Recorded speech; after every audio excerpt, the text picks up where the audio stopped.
Continuing with 5, letter C here, we're looking for, again, intersections. So we're looking for that parallel idea. Do we have any parallel planes or coincident planes?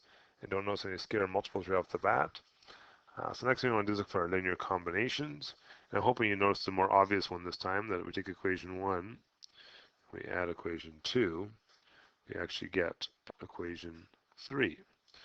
Well, that means these planes have to intersect in a line. Whenever we have a linear combination, that's true. So let's pick two equations, and we'll work with two of them at a time.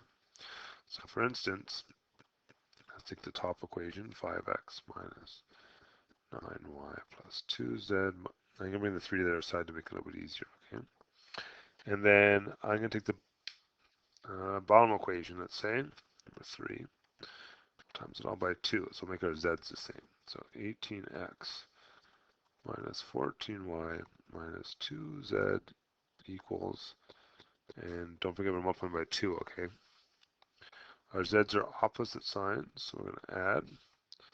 We'll get 23x minus 25y. Oops, that's not 25, sorry, 23y.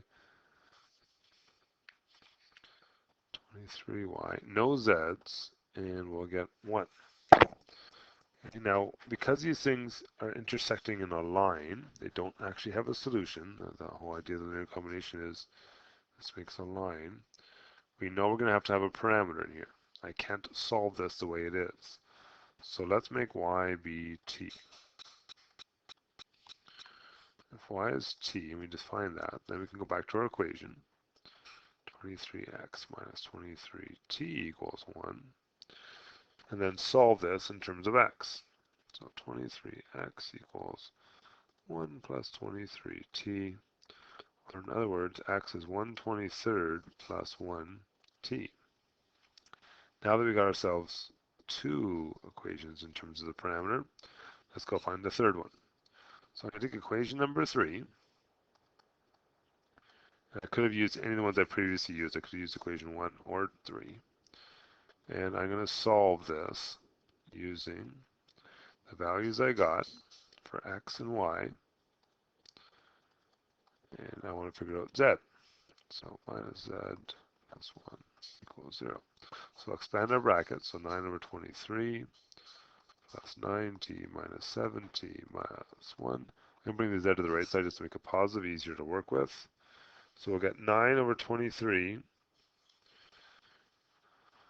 plus 1, which gives us 14.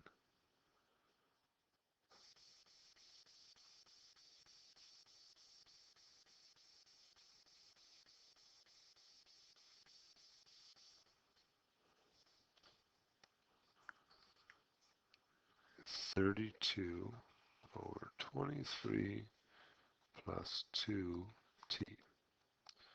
Not a very nice equation, but an equation nonetheless. And so there's a parametric solution to that system.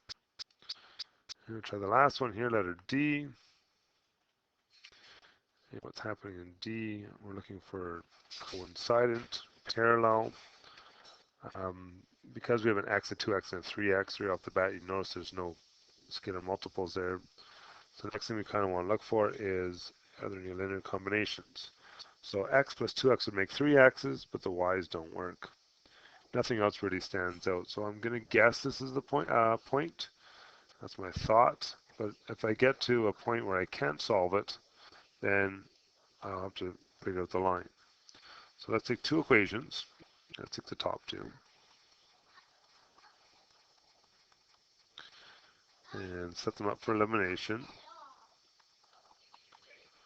And our y's are the same, so we're going to subtract. We'll get negative x.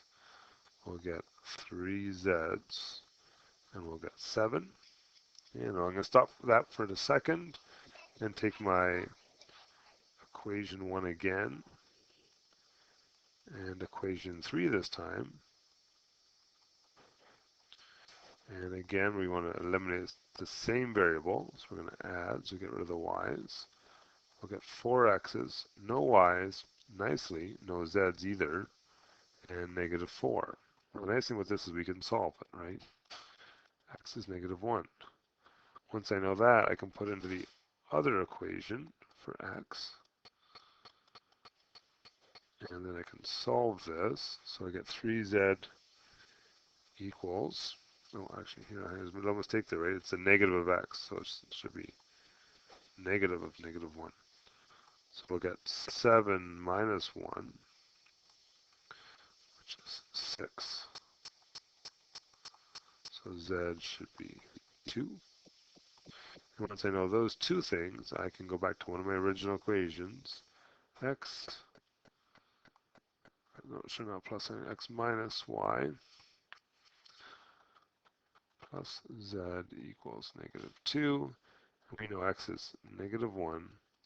We know z is 2. And we want to solve this. So negative 1 plus 2 plus 2 equals y. In other words, y is 3. And sure enough, there was a point. A POI of negative 1, 3, and 2.